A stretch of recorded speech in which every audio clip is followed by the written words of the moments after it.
오늘 본문은 용서에 대해서 말씀하고 있습니다. 우리는 용서를 생각하게 될 때 내가 비록 용서하였지만 그 용서했던 대상이 생각이 나면서 마음이 힘들어지기도 합니다. 그러니까 용서를 했지만 그 용서했던 사람이나 상황이 생각이 나서 마음이 다시 힘들어지는 경우가 많다는 거죠. 그렇기 때문에 우리는 하나님 앞에 나아가 하나님, 제가 진정으로 이 부분에 대해서 자유해질 수 있도록 하나님의 은혜를 부어 주옵소서 하면서 간구해야 하겠습니다. 물이 가득 차면 흘러 넘치듯 하나님의 그 긍휼하심의 은혜가 내 안에 가득 차게 될 때 나는 또다시 이런 문제들로부터 자유로워질 수 있다는 것입니다. 사랑하는 성도님 여러분, 따라서 용서는 그 사람을 살리는 일이기도 하겠지만 나를 살리는 하나님의 복입니다. 이것이 바로 하나님을 섬기는 자들의 삶의 원리인 것이죠. 오늘도 우리를 정말 크나큰 은혜로 용서해 주시고 구원하여 주신 하나님의 그 놀라운 사랑, 그 사랑을 묵상하는 오늘 하루가 되었으면 좋겠습니다. 죄를 범한 형제를 어떻게 해야 하는가? 성결의 공동체로서, 하나님의 나라의 공동체로서 우리는 죄를 범한 형제, 그 형제가 다시 회개하고 뉘우쳐 돌아오기 위해서 우리는 애써야 하겠습니다. 오늘 그런 용서에 대한 말씀을 주님께서 하고 계신 것이죠. 그 내용을 듣고 있던 베드로가 질문을 합니다. 21절입니다. 그때 베드로가 나와 이르되 주여, 형제가 내게 죄를 범하면 몇 번이나 용서하여 주리이까? 7번까지 하오리이까? 베드로는 용서에 대한 말씀을 들으면서 도대체 얼만큼 용서해야 하는지 물어봅니다. 7번까지 하면 될까요? 이때 베드로가 이렇게 물어본 이유는 당시 랍비들은 최대 3번은 용서해야 한다고 했다고 합니다. 그러니 여기서 베드로가 7번이라고 이야기한 것은 상당히 대단한 부분이었죠. 베드로는 내심 기대를 하고 있었는지도 모르겠습니다. 그런데 예수님께서는 더 파격적인 대답을 하시는 겁니다. 22절입니다.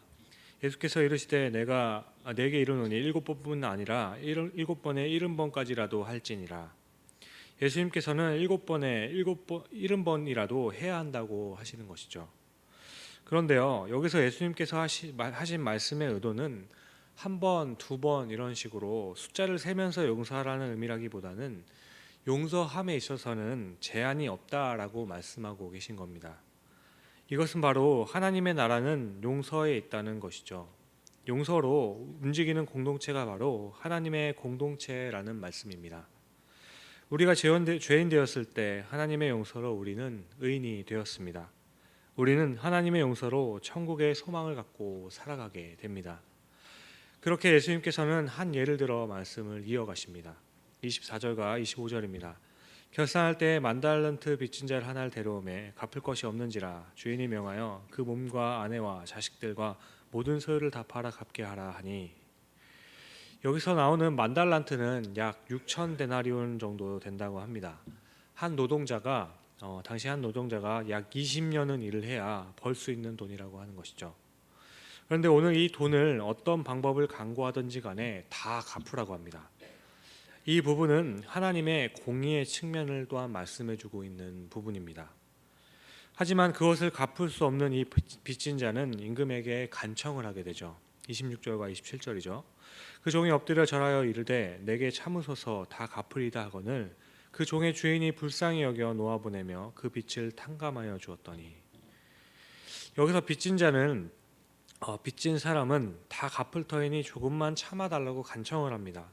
하지만 여기서 10,000달란트가 내포하고 있는 그 사실은 이 사람이 평생을 다 바쳐서 또 일을 하여도 결코 다 갚을 수 없는 금액이라는 것을 내포하고 있다는 것이죠.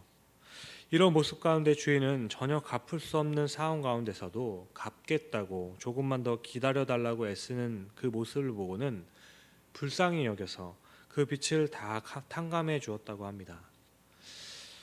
주 안에서 사랑하는 성도님 여러분, 우리도 이렇게 용서받은 사람들입니다. 우리가 받은 구원은 인간으로서는 절대로 갚을 수 없는 인간의 어떤 행위와 노력으로도, 어떤 종교적인 행위로도 갚을 수 없는 것을 대신 갚아 주신 일입니다. 이것이 바로 복음이고 구원인 것입니다. 그 구원이 우리에게 임한 것입니다. 따라서 오늘 우리에게 이 구원의 감격과 은혜가 흘러 넘칠 수 있기를 바랍니다. 내가 도저히 해결할 수 없었던 그 문제, 내가 도저히 갚을 수 없었던 그 죄값, 이 모든 것을 단번에 한순간에 갚아주신 우리 구주 예수 그리스도, 우리는 예수님을 믿음으로 하나님의 의로운 자녀로 부름을 받게 된 자들입니다. 따라서 우리가 받은 대로 베풀 수 있는 용서는 성도의 의무인 것입니다. 그러므로 오늘도 그 구원의 은혜가 우리 가운데 흘러넘치게 되어 우리들의 삶 속에서 그 구원의 증거들이 우리 안에서 흘러나오게 되기를 주님의 이름으로 간절히 축원드립니다. 다음으로 오늘 예수님께서는 서로를 긍휼히 여기는 마음이 우리의 삶의 원리라고 말씀하고 계신 겁니다. 인간은 자신이 받은 엄청난 은혜는 쉽게 잊어버리고 자신이 받은 작은 상처는 바위에 새겨두는 것이 인간의 연약한 모습이 아닐까 생각됩니다. 주님은 오늘 1만 달란트를 빚진 자에 대한 말씀을 하시고 이어서 100데나리온을 빚진 자를 이야기하십니다. 28절에서 30절이죠. 그 종이 나가서 자기에게 100데나리온을 빚진 동료 한 사람을 만나 붙들어 목을 잡고 이르되 빚을 갚으라 하매 그 동료가 엎드려 간구하여 이르되 나에게 참아 주소서 갚으리이다 하되 허락하지 아니하고 이에 가서 그가 빚을 갚도록 오게 가누거늘. 여기서 100데나리온은 한 노동자의 3달치 월급을 의미합니다. 물론 적은 금액은 아니지만 10,000달란트와 비교하면 60만 분의 1 수준에 밖에 못 미치는 돈인 거죠. 1만 달란트를 탕감받은 이 사람은 자신과 똑같이 간청하고 있는 사람에 대해 그 청을 들어주지 않고 옥에 가두어 버립니다. 이 모습을 본 동료들은 화가 났고 그래서 주인에게 고자질하게 되죠. 그러자 주인은 33절과 34절을 보시면 내가 너를 불쌍히 여긴과 같이 너도 내 동료를 불쌍히 여김이 마땅하지 아니하냐 하고 주인이 노하여 그 빚을 다 갚도록 그를 옥졸들에게 넘기니라 라고 말씀합니다. 같은 간청을 하고 있는데 나는 너를 용서해 주었는데 너는 그렇게 할 수 없었느냐 하는 것이죠. 어떻게 그렇게 가혹하게 그 형제를 대했느냐 하는 것입니다. 이 부분을 통해 주님은 우리에게 용서하는 자의 삶을 살라고 말씀하고 계신 겁니다. 주님께서 가르쳐 주신 주기도문의 내용을 보면 우리가 우리에게 죄진 자를 사하여 준 것과 같이 우리 죄를 사하여 주옵소서라고 고백합니다. 여기서의 핵심은 주님 용서하며 살겠습니다 라고 고백하는 것이고 주님 내가 용서하면서 살 수 있도록 주님께서 도와주십시오 라는 기도의 그 고백인 것입니다. 그렇게 35절을 보시면 너희가 각각 마음으로부터 형제를 용서하지 아니하면 나의 하늘 아버지께서도 너희에게 이와 같이 하시리라 라고 합니다.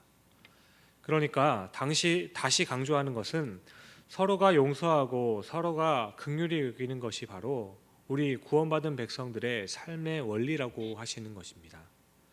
주님께서는 내가 용서를 하면 하늘 아버지도 너를 용서하신다 하십니다. 용서는 우리 공동체 안에 흐르는 능력이어야 된다고 말씀하고 계신 겁니다. 말씀을 맺습니다.